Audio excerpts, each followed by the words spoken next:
बिस्मिल्लाहिर्रहमानिर्रहीम। अस्सलामुअलैकुम वरहमतुल्लाहि वबरकातुह। मैं उम्मीद करता हूँ कि नाज़रीन बख़ैर आफ़ियत होंगे। इस वक्त एक साथी ने गुवाहाटी से सवाल भेजा, उसका जवाब मैं आपके सामने शेयर कर रहा हूँ, चूँकि सवाल ऐसा है जिससे हम सब फ़ायदा उठा सकते हैं।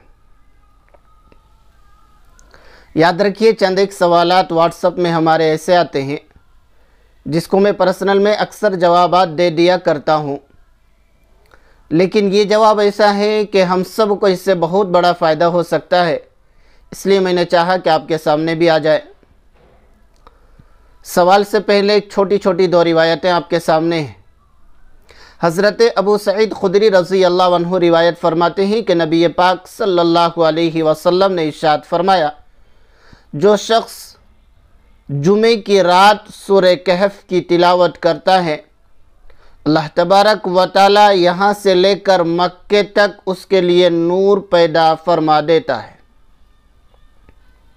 दूसरी रिवायत इसी सहाबी की, हज़रत अबू सईद खुदरी रज़ी अल्लाह अन्हु की, ये फरमाते हैं कि नबी पाक सल्लल्लाहु अलैहि वसल्लम ने इरशाद फरमाया कि जो शख्स जुमे के दिन सूरह कहफ की तिलावत करता है, अल्लाह तबारक व तआला इस शख्स के लिए 2 जुमों के दरमियान नूर रोशन कर देता है।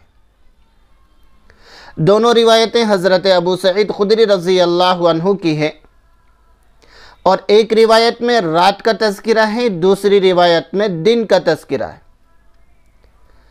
अब सवाल भेजने वाले साथी ने सवाल भेजा कि सूरह कहफ कब तिलावत किया जाए, रात में तिलावत करूं तो ये ज़्यादा बेहतर है या जुमे के दिन जुमे की नमाज के बाद तिलावत करूं तो ये ज़्यादा बेहतर है। याद रखिए, जुमे के दिन की फजीलत जुमेरात का दिन गुजरने के बाद जो रात आती है वहाँ से शुरू हो जाती है, और ये रात जुमे की रात कहलाती है। जुमेरात का दिन ख़त्म हुआ, मगरिब की आज़ान हो गई, जो अब रात चल रही है ये जुमे की रात है। यहाँ से लेकर जुमा का दिन गुजरने के बाद जो मगरिब का वक्त आता है, वहाँ तक अगर कोई सूरह कहफ की तिलावत कर लेता है तो इस फजीलत में शामिल हो जाता है, उसको ये सवाब मिलकर रहेगा इंशाअल्लाह। तो जुमे की नमाज के बाद ही पढ़ना सूरह कहफ या उसकी तिलावत करना, ये जो लोग ज़रूरी समझते हैं, ऐसा नहीं है, बल्कि जुमे का दिन 24 घंटे का, जुमे रात की मगरिब से लेकर जुमे के दिन गुजरने के बाद जो मगरिब का वक्त आता है वहाँ तक है। इस दरमियान में आप कभी भी सूरह कहफ की तिलावत कर सकते हैं। एक साथी ने कलकत्ता से सवाल भेजा कि जुमे के दिन चूँकि आज़ान जल्दी हो जाती है, तो आज़ान के फौरी बाद औरतें भी नमाज पढ़ सकती हैं या नहीं पढ़ सकती।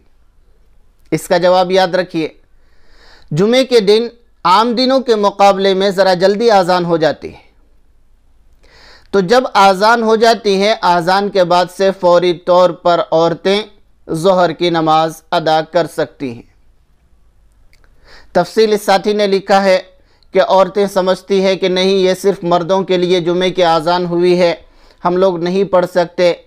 रोज़ाना की तरह 1 बजे या 1:30 बजे के बाद जो आज़ान होती है, और रोज़ाना जिस तरह से ज़ोहर की नमाज़ पढ़ते हैं वही टाइम में पढ़ना है, ऐसा कुछ भी नहीं है। ऐसा कुछ भी नहीं है। जुमे की आज़ान हो गई, आप घर की ख़वातीन घर में ज़ोहर की नमाज़ अदा कर सकती हैं, और उनके लिए ज़्यादा बेहतर भी यही है कि जब मर्द हजरात जुमे के लिए चले जाएं तो ये ख़वातीन जल्दी से ज़ोहर की नमाज़ अदा कर लें, और जुमे के दिन में ज़्यादातर नेकियों में गुजारने की कोशिश करें। अगर अब तक सूरह कहफ की तिलावत नहीं कर पाई हैं, तो घर में अभी मर्द हजरात नहीं हैं, बच्चे नहीं हैं, सब जुमे की नमाज के लिए गए हैं, तो ये फौरी तौर पर आज़ान होते ही ज़ोहर की नमाज अदा कर लेंगी, उसके बाद तिलावत करने का इनको वक्त मिल जाता है, पढ़ सकती हैं, ये सूरह कहफ तिलावत कर सकती है। अगर सूरह कहफ पढ़ सकी हैं तो दुरूद को कसरत से पढ़ सकती हैं, दुरूद पढ़ना चाहिए। दुरूद पढ़ने की फजीलत भी जुमे के दिन बहुत सारी आई है, तो वो नेक आमाल जो ख़वातीन नहीं कर पाती हैं उनको ये कोशिश करना चाहिए कि मर्द हजरात जब जुमे के लिए चले जाएं तो ये ख़वातीन वो नेकियों को जमा करने की कोशिश करें, उन तस्बीहात को, उन तिलावत को अपने अमल में लाने की कोशिश करें। अल्लाह तबारक व तआला हम आपको जुमे के दिन सूरह कहफ की तिलावत पाबंदी से करने की तौफीक अता फ़रमाए। आमीन। अस्सलामु अलैकुम व रहमतुल्लाहि व बरकातुहू।